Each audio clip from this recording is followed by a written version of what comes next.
ನಮಸ್ಕಾರ. ಫೋಕಸ್ 18ಗೆ ಸ್ವಾಗತ. ನಾನು ನವಿತಾ ಜೈನ್. Sindhuri double target. ಶಿಲ್ಪಾ ನಾಗ್, ಸಾರಾ ವಿರುದ್ಧ ಸಮರ. ರೋಹಿಣಿ ಹೆಣೆದ ಭೂಚಕ್ರದಲ್ಲಿ ಸಾರಾ ಮಹೇಶ್ ಸಿಕ್ಕಿ ಬೀಳ್ತಾರ. ಶಿಲ್ಪಾ ವಿರುದ್ಧ ತನಿಖೆಗೆ ಒತ್ತಾಯ, ಸಾಕ್ಷಿ ಸಮೇತ ಸಾರಿದ್ರ ಸಮರ. ಮೈಸೂರಿನಿಂದ ಹೊರ ನಡೆದ್ರೂ ಸಿಂಧೂರಿ ಹಾಗೂ ಸಾರಾ ನಡುವಿನ ಸಮರಕ್ಕೆ ಇನ್ನೂ ಬ್ರೇಕ್ ಬಿದ್ದಿಲ್ಲ. ಡಿಸಿ ಹುದ್ದೆ ತ್ಯಜಿಸಿದ್ರೂ ಶಾಸಕರಿಗೆ ಕಂಟಕವಾಗಿ ಕಾಡ್ತಿದ್ದಾರಾ ರೋಹಿಣಿ? ಇದೇ ಹೊತ್ತಿನ ಫೋಕಸ್ 18 ಸಿಂಧೂರಿ 2 ಸಮರ.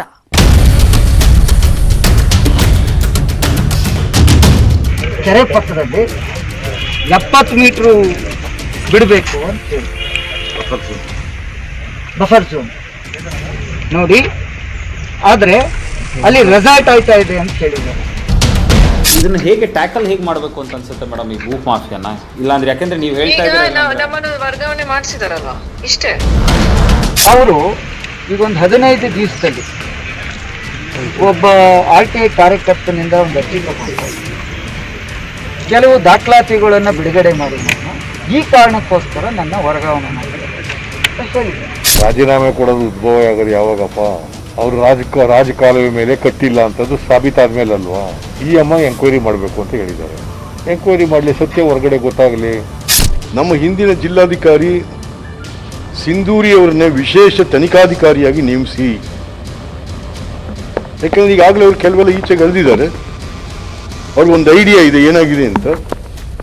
ಹಾಗಾಗಿ ಚಾಮುಂಡಿ ಸುತ್ತಾನೂ ಕೂಡ ಎನ್ಕ್ರೋಚ್ಮೆಂಟ್ಗಳಿದ್ದಾವೆ, ಅದನ್ನೇ ಎಲ್ಲ ಬಿಡಿಸ್ದಂಗಾಗುತ್ತೆ.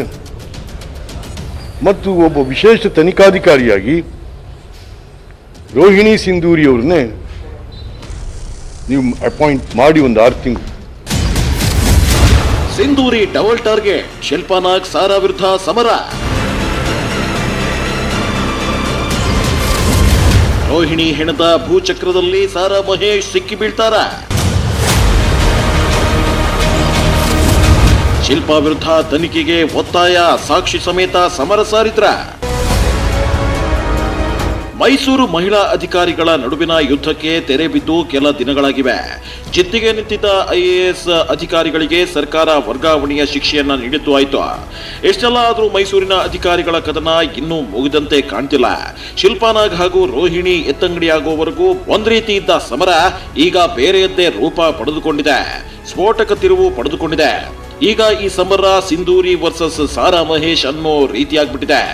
ಇದು ಸಾರಾ ಮಹೇಶ್ ವರ್ಸಸ್ ರೋಹಿಣಿ ಸಿಂಧೂರಿ ನಡುವಿನ ನೇರ ಪೈಪೋಟಿಯ ರೀತಿಯಾಗಿದೆ.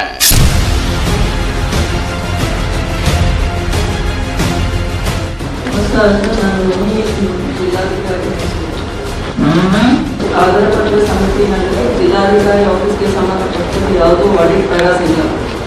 ಅದು ಜಿಲ್ಲಾಧಿಕಾರಿ ಅನುಮತಿ ಕೊಟ್ಟಿದ್ರೆ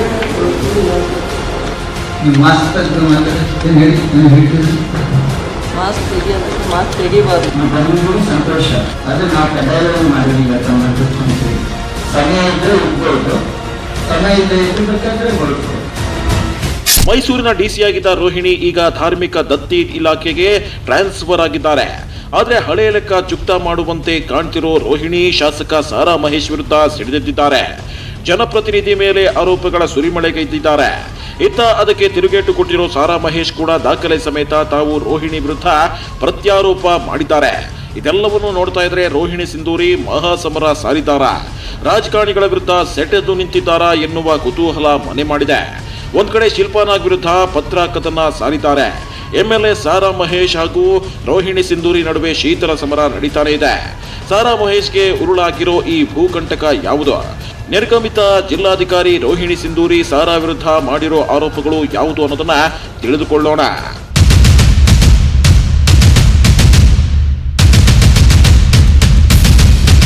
ರೋಹಿಣಿ ಸಿಂಧೂರಿ ಮೈಸೂರನ್ನ ಬಿಟ್ಟು ಬಂದ್ರು, ವಿವಾದಗಳು ಮಾತ್ರ ಅವರನ್ನ ಬಿಡುವಂತೆ ಕಾಣ್ತಾ ಇಲ್ಲ. ಖಡಕ್ ಅಧಿಕಾರಿ ಅಂತಾನೆ ಫೇಮಸ್ ಆಗಿರೋ ರೋಹಿಣಿ ಸಿಂಧೂರಿಗೂ ಜನಪ್ರತಿನಿಧಿಗಳಿಗೂ ಎಣ್ಣೆಕಾಯಿ ಸೀಗೆಕಾಯಿ ತರ. ಯಾವುದೇ ಜಿಲ್ಲೆಗೆ ಹೋದ್ರೂ ನಿಷ್ಠೂರವಾಗಿ ಅಧಿಕಾರ ನಡೆಸೋ ರೋಹಿಣಿ ಸಿಂಧೂರಿ ಜನಪ್ರತಿನಿಧಿಗಳ ಜೊತೆ ವೈರತ್ವ ಕಟ್ಕೊಳ್ತಾನೆ ಇರ್ತಾರೆ. ಅದರಲ್ಲೂ JDS ನಾಯಕ ಶಾಸಕ ಸಾರಾ ಮಹೇಶ್ ರೋಹಿಣಿ ಸಿಂಧೂರಿ ನಡುವೆ ಅದೆಷ್ಟೋ ಬಾರಿ ಬಹಿರಂಗವಾಗಿ ಪೈಪೋಟಿಗಳಾಗಿವೆ. ಒಬ್ಬರ ಮೇಲೆ ಒಬ್ರು ಆರೋಪ ಪ್ರತ್ಯಾರೋಪ ಮಾಡ್ತಾನೆ ಇರ್ತಾರೆ. ಈ ಹಿಂದೆ ಹಲವು ಬಾರಿ ಇವರಿಬ್ರು ಮುಖಾಮುಖಿಯಾದಾಗ್ಲೂ ಏನಾದ್ರೂ ಕಿರಿಕ್ಗಳು ಆಗ್ತಾನೆ ಇರುತ್ತೆ. ಈಗ ಮೈಸೂರು ಡಿಸಿ ಸ್ಥಾನದಿಂದ ರೋಹಿಣಿ ನಿರ್ಗಮಿಸಿದ್ರು ಇವರಿಬ್ಬರ ನಡುವಿನ ಮಾತಿನ ಮಲ್ಲಯುದ್ಧಕ್ಕೆ ಆರೋಪ ಪ್ರತ್ಯಾರೋಪಗಳ ಪ್ರದರ್ಶನಕ್ಕೆ ತೆರೆ ಬಿದ್ದಿಲ್ಲ. ರೋಹಿಣಿ ಸಿಂಧೂರಿ ಅವರದ್ದು ಎನ್ನಲಾದ ಆ ಒಂದು ಆಡಿಯೋ ಈಗ ಸಖತ್ ಸದ್ದು ಮಾಡ್ತಿದೆ. ಇದೇ ಆಡಿಯೋ ಈಗ ಪ್ರಕರಣಕ್ಕೆ ದೊಡ್ಡ ತಿರುವನ್ನ ಕೊಟ್ಟಿದೆ. ಸಾರಾ ವಿರುದ್ಧ ಸಿಂಧೂರಿ ಭೂಸಮರ. ರೋಹಿಣಿ ಅವರದ್ದು ಎನ್ನಲಾದ ಆಡಿಯೋ. ಮುಜರಾಯಿ ಇಲಾಖೆಗೆ ಟ್ರಾನ್ಸ್ಫರ್ ಆದ ಬೆನ್ನಲ್ಲೇ ರೋಹಿಣಿ ಸಿಂಧೂರಿ ಸ್ಫೋಟಕ ಮಾಹಿತಿ ಬಿಚ್ಚಿಟ್ಟಿದ್ದಾರೆ ಎನ್ನಲಾಗ್ತಿದೆ. ಎಂಎಲ್ಎ ಸಾರಾ ಮಹೇಶ್ ವಿರುದ್ಧ ಗಂಭೀರವಾದ ಆರೋಪ ಮಾಡಿದ್ದಾರೆ ರೋಹಿಣಿ. ಸಾರಾ ವಿರುದ್ಧ ಭೂ ಸಮರ ಸಾರಿದ್ದಾರೆ ರೋಹಿಣಿ. ನನ್ನ ವರ್ಗಾವಣೆಗೆ ಭೂ ಮಾಫಿಯಾವೇ ನೇರ ಕಾರಣ ಎಂಬ ರೋಹಿಣಿ ಸಿಂಧೂರಿದು ಎನ್ನಲಾಗುತ್ತಿರೋ ಆಡಿಯೋ ಬಾಂಬ್ ಸ್ಫೋಟಿಸಿದೆ. ಭೂ ಮಾಫಿಯಾ ವಿರುದ್ಧ ಹೋರಾಡಿದ್ದಕ್ಕೆ ವರ್ಗಾವಣೆ ಶಿಕ್ಷೆಯಾಗಿದೆ. ಆಡಿಯೋದಲ್ಲಿ ಸಾರಾ ಮಹೇಶ್ ರಾಜೀವ್ ವಿರುದ್ಧ ಆರೋಪಿಸಲಾಗಿದೆ. ಅವರಿಗೆ ಈ ಪ್ರಕರಣ ಹೊರಗೆ ಬರುವ ಭಯ ಇತ್ತು. ನಾನು ದಾಖಲೆ ತೆಗೆದಿದ್ದಕ್ಕೆ ನನ್ನ ವರ್ಗಾವಣೆ ಮಾಡಿಸಿದ್ರು ಎಂಬ ಆಡಿಯೋ ವೈರಲ್ ಆಗ್ತಿದೆ. ಸ್ಫೋಟಕ ಮಾಹಿತಿ ಬಿಚ್ಚಿಟ್ಟಿದ್ದಾರೆ. ನಾನು ಹೇಳ್ತೀನಿ, ಇವರು ಇದೊಂದು ಪ್ರವೃತ್ತಿ ಮಾಡ್ಕೊಂಡಿದ್ದಾರೆ. ಈ ತರ ಒಂದು ಪ್ರವೃತ್ತಿ ಮಾಡಿದ್ದಾರೆ. ಈ ಸಣ್ಣ ರಾಜಕಾರಣಿಗಳು ಯಾರು ಸಾರಾ ಮಹೇಶ್, ರಾಜೀವ್ ಇಂಥವ್ರೆಲ್ಲ ಅಧಿಕಾರಿಗಳನ್ನು ಹೆದರಿಸುವುದು. ಈ ತರ ಈಗ ನಮಗೆ ಏನ್ ಮಾಡಿದ್ದಾರೆ, ಪ್ರೆಸ್ ಮೀಟ್ ಅಂತ ಮಾಡುದು, ಹೆದರಿಸುವುದು, ಬೆದರಿಸುವುದು, ಈ ಪ್ರವೃತ್ತಿ ಮಾಡ್ಕೊಂಡು ಅಧಿಕಾರಿಗಳಿಗೆ ಬೇರೆ ಬೇರೆ ರೀತಿಯ ಆಮಿಷ ಈ ತರ ಎಲ್ಲ ಮಾಡಿ ಈ ತರ ಮಾಡ್ಕೊಂಡು ಬಂದಿದ್ದಾರೆ. ಇಲ್ಲಾಂದ್ರೆ 10 ವರ್ಷ ಹಿಂದೆ ಎಲ್ಲಿದ್ರು ಅವರು?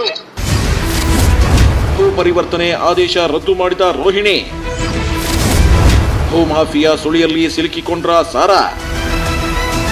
ರೋಹಿಣಿ ಸಿಂಧೂರಿ ಅವರು ಆರೋಪ ಮಾಡಿದ್ದಾರೆ ಎನ್ನಲಾದ ಈ ಆಡಿಯೋ ಈಗ ಇನ್ನಿಲ್ಲದಂತ ಸದ್ದು ಮಾಡ್ತಿದೆ. ರಾಜ್ಯ ರಾಜಕೀಯದಲ್ಲಿ ದೊಡ್ಡ ಬೆಂಕಿ ಬಿರುಗಾಳಿಯನ್ನೇ ಎಬ್ಬಿಸಿದೆ.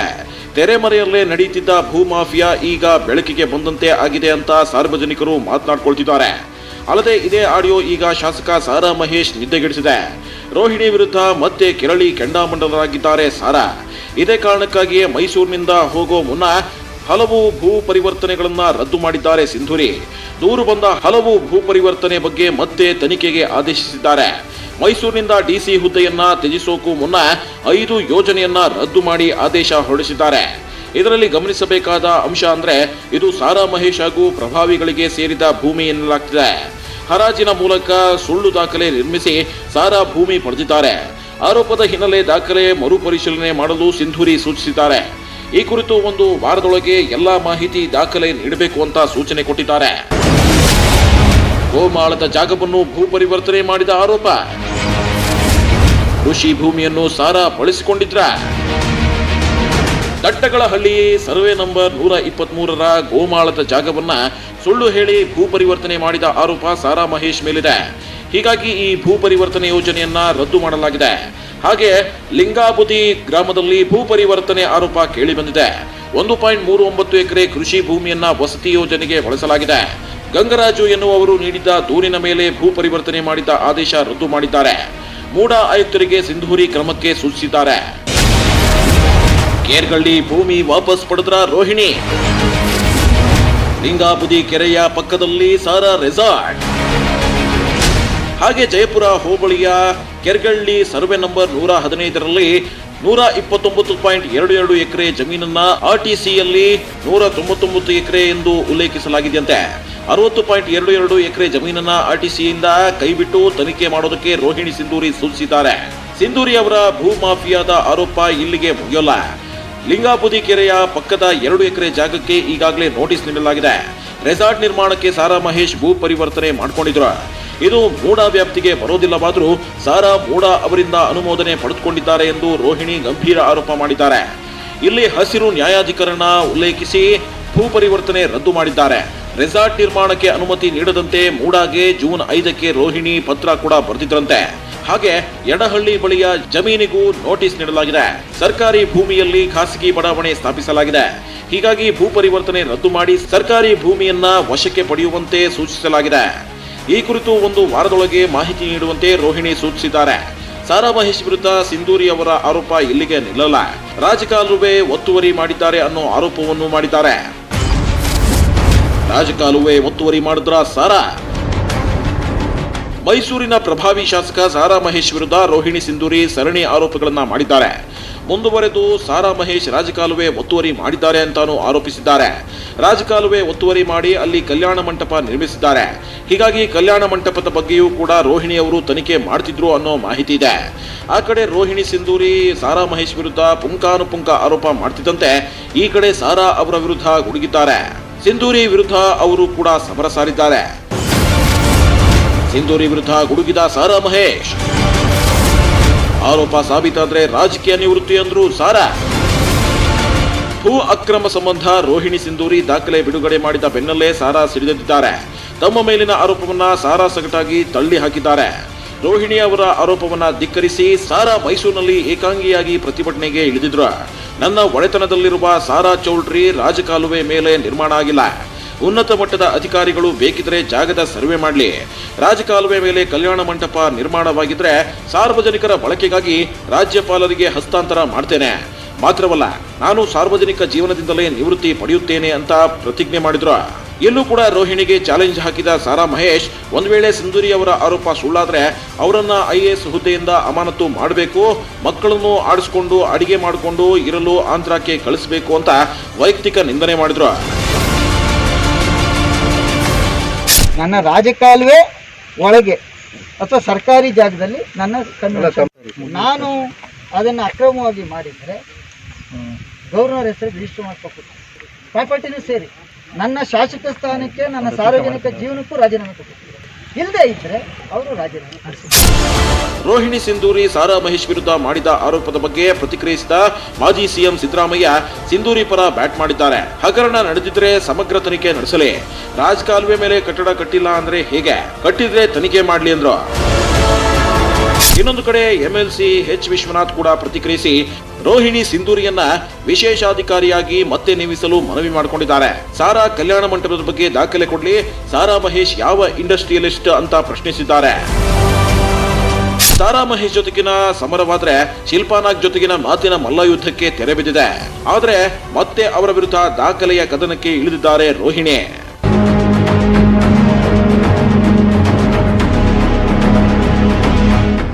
ಕೊರೋನಾ ಹಣಕಾಸಿನ ವಿಚಾರವಾಗಿ ರೋಹಿಣಿ ಹಾಗೂ ಶಿಲ್ಪಾನಾಗ್ ನಡುವೆ ದೊಡ್ಡ ಮಟ್ಟದ ಮಾತಿನ ಯುದ್ಧವೇ ನಡೆದಿತ್ತು.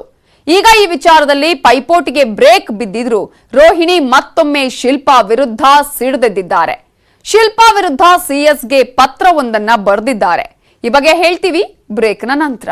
ಕೊರೋನಾ ವೈರಸ್ ಕೇಸಸ್ ದಿನದಿಂದ ದಿನಕ್ಕೆ ಜಾಸ್ತಿ. ರೋಹಿಣಿ ನಡುವೆ ಇನ್ನೂ ಬೂದಿ ಮುಚ್ಚಿದ ಕೆಂಡದಂತಿದೆ ವಾತಾವರಣ. ತಮ್ಮ ಟ್ರಾನ್ಸ್ಫರ್ಗೆ ಶಿಲ್ಪಾ ಕೂಡ ಕಾರಣ ಅನ್ನೋದು ರೋಹಿಣಿಯವರ ಆರೋಪ. ಹೀಗಾಗಿ ಶಿಲ್ಪಾ ವಿರುದ್ಧ ತನಿಖೆಗೆ ಆಗ್ರಹಿಸಿ ರೋಹಿಣಿ ಸಿಂಧೂರಿ CSಗೆ ಪತ್ರ ಬರೆದಿದ್ದಾರೆ. ಇದನ್ನೆಲ್ಲ ನೋಡಿದ್ರೆ ಇನ್ನೂ ಕದನಕ್ಕೆ ವಿರಾಮ ಬಿದ್ದ ಹಾಗೆ ಕಾಣ್ತಾ ಇಲ್ಲ.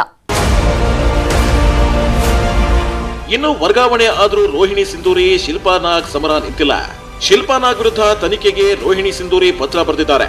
ಸಿವಿಲ್ ಸರ್ವಿಸ್ ರೂಲ್ಸ್ ಉಲ್ಲಂಘನೆ ಎಂದು ಆರೋಪದಲ್ಲಿ ಕಳೆದ ಜೂನ್ 6ರಂದು CS ರವಿವರ್ಮಾಗೆ ಪತ್ರ ಬರೆದಿದ್ದ ರೋಹಿಣಿ ಸಿಂಧೂರಿ ಶಿಲ್ಪಾನಾಗ್ ವಿರುದ್ಧ ಸರಣಿ ಆರೋಪ ಮಾಡಿದ್ದಾರೆ. ಶಿಲ್ಪಾನಾಗ್ ನನ್ನ ವಿರುದ್ಧ ಪಿತೂರಿ ಮಾಡಿದ್ದಾರೆ, ಕೆಲ ಸ್ಥಳೀಯ ರಾಜಕಾರಣಿಗಳ ಜೊತೆ ಶಾಮೀಲಾಗಿದ್ದಾರೆ, ನನ್ನ ವರ್ಗಾವಣೆ ಮಾಡಿಸಲು ಸಂಚು ರೂಪಿಸಿದ್ದಾರೆಂದು ಪತ್ರ ಬರೆದಿದ್ದಾರೆ. ಮೈಸೂರಿನಿಂದ ಬೇರೆ ಕಡೆ ವರ್ಗ ಮಾಡಲು ಸಂಚು ಎಂದು ದೂರು ನೀಡಿ ಮಾಧ್ಯಮಗಳ ವರದಿ ವಿಡಿಯೋ ಕ್ಲಿಪ್ ಸಾಕ್ಷ್ಯ ನೀಡಿದ್ದಾರೆ. ಇನ್ನೊಂದು ಕಡೆ ಮೈಸೂರು DC ಸ್ಥಾನದಿಂದ ಧಾರ್ಮಿಕ ದತ್ತಿ ಇಲಾಖೆಗೆ ಟ್ರಾನ್ಸ್ಫರ್ ಆಗಿ ದಿನಗಳೇ ಉಳಿದ್ರು ರೋಹಿಣಿ ಇನ್ನೂ ನೂತನ ಹುದ್ದೆಯನ್ನ ವಹಿಸಿಕೊಂಡಿಲ್ಲ. ತನಗೆ ಧಾರ್ಮಿಕ ದತ್ತಿ ಇಲಾಖೆ ಬೇಡ, DC ಸ್ಥಾನವೇ ಬೇಕೆಂದು ರೋಹಿಣಿ ಸಿಂಧೂರಿ ಪಟ್ಟು ಹಿಡಿದಿದ್ದಾರಂತೆ. DC ಸ್ಥಾನಕ್ಕೆ ಲಾಬಿ ಮಾಡ್ತಿದ್ದಾರೆ ಎಂಬ ಮಾತುಗಳು ಕೇಳಿ ಬರುತ್ತಿವೆ. ಈಗ ಕೊಟ್ಟಿರೋ ಜವಾಬ್ದಾರಿಯನ್ನ ಇನ್ನೂ ಕೈಗೆತ್ತಿಕೊಳ್ಳದೆ ಇರೋದ್ರಿಂದ IAS ರೋಹಿಣಿ ಸಿಂಧೂರಿ ನಡೆ ಕುತೂಹಲ ಮೂಡಿಸಿದೆ. ರೋಹಿಣಿ ಸಿಂಧೂರಿ ವಿರುದ್ಧ ಬುಸುಗುಡ್ತಿರೋ ಸಾರಾ ಮಹೇಶ್ ಬುಧವಾರ ಸುದ್ದಿಗೋಷ್ಠಿ ನಡೆಸಿದಾಗ ರೋಹಿಣಿ ವಿರುದ್ಧ ವಾಗ್ದಾಳಿಗಳ ಸುರಿಮಳೆಗೈದ್ರು. 7 ತಿಂಗಳ ಅವಧಿಯಲ್ಲಿ ಒಂದೇ ಒಂದು ಗುಂಟೆ ಒತ್ತುವರಿ ತೆರವು ಮಾಡಿದ್ರೆ ತೋರಿಸಿ, ಈಗಲೂ ನೀವು IAS ಅಧಿಕಾರಿಯಾಗಿದ್ದೀರಿ, ಕರ್ನಾಟಕದಲ್ಲೇ ಇದ್ದೀರಿ, ಸರ್ಕಾರಿ ಭೂಮಿ ಉಳಿಸಿದ್ರೆ ಮುಖ್ಯಮಂತ್ರಿಗೆ ವರದಿ ಸಲ್ಲಿಸಿ ಅಂತ ಕೆಂಡ ಕಾರಿದ್ರು. ನಿಮ್ಮ ಜೀವನದಲ್ಲಿ ನಿಮ್ಗೇನಾದರೂ ಆತ್ಮಸಾಕ್ಷಿ ಮನಸ್ಸಾಕ್ಷಿ ಅನ್ನೋದಿದ್ದರೆ ಮಾನ್ಯ ಮುಖ್ಯಮಂತ್ರಿಗಳಿಗೆ ಒಂದು ಪತ್ರ ಬರೆದು ಇಂತಿಂಥ ಕಡೆ ಇಷ್ಟಿಷ್ಟು ಅನ್ಯಾಯ ಆಗಿದೆ, ನಾನು ಇಂತಿಂಥ ಇಷ್ಟಿಷ್ಟು ಎಕರೆನ ನಾನು ಬಿಡಿಸಿದ್ದೀನಿ, ಕೂಡಲೇ ಇದನ್ನು ಕ್ರಮವಹಿಸಿ ಅಂತ ಕೊಡ್ರಿ. ಒಂದ್ ಕಡೆ ರೋಹಿಣಿ ಸಿಂಧೂರಿ ತಮಗೆ ಹೊಸದಾಗಿ ನಿರ್ವಹಿಸಲು ಕೊಟ್ಟ ಹುದ್ದೆಯನ್ನ ಇನ್ನೂ ವಹಿಸಿಕೊಂಡಿಲ್ಲ. ಇದನ್ನ ನೋಡಿದ್ರೆ ಮತ್ತೆ ವಾಪಸ್ ಜಿಲ್ಲಾಧಿಕಾರಿ ಆಗೋಕೆ ಎಲ್ಲಾ ರೀತಿಯ ಪ್ರಯತ್ನ ಪಡ್ತಿದ್ದಾರೆ ರೋಹಿಣಿ ಅನ್ನೋ ಕುತೂಹಲ ಮೂಡಿಸುತ್ತೆ. ಇನ್ನೊಂದು ಕಡೆ ಮೈಸೂರಿನಿಂದ ಕಾಲು ಹೊರಗಡೆ ಇಟ್ರು ಅಲ್ಲಿನ ಜನಪ್ರತಿನಿಧಿಯ ಹಾಗೂ ರೋಹಿಣಿ ಸಿಂಧೂರಿಯ ಮುಸುಕಿನ ಗುದ್ದಾಟ, ಮಾತಿನ ಮಲ್ಲಯುದ್ಧ, ಸವಾಲಿನ ಪೈಪೋಟಿ ಎಲ್ಲವೂ ಭಾರಿ ಸದ್ದು ಮಾಡ್ತಿದ್ದು, ಇನ್ನು ಮೈಸೂರು ಸಮರ ಬೂದಿ ಮುಚ್ಚಿದ ಕೆಂಡದಂತಿದೆ. ಸರ್ಕಾರವೇ ಟ್ರಾನ್ಸ್ಫರ್ ಅನ್ನುವ ಅಸ್ತ್ರ ಹೂಡಿದ್ರೂ ಮೈಸೂರು ಕದನಕ್ಕೆ ಬ್ರೇಕ್ ಬಿದ್ದಿಲ್ಲ. ಇನ್ನೂ ಕೂಡ ಒಬ್ಬರ ವಿರುದ್ಧ ಒಬ್ಬರು ಮಾತಿನ ಬಾಣವನ್ನ ಬಿಡ್ತಾನೆ ಇದ್ದಾರೆ. ಇದು ಯಾವ ಹಂತಕ್ಕೆ ಹೋಗಿ ತಲುಪುತ್ತೋ ಕಾದು ನೋಡಬೇಕು. ಇದೇ ಹೊತ್ತಿನ ಫೋಕಸ್ 18. ನೋಡ್ತಾ ಇರಿ ನ್ಯೂಸ್ 18 ಕನ್ನಡ, ಜಾಲ ನಮ್ಮದು, ಬಲ ನಿಮ್ಮದು.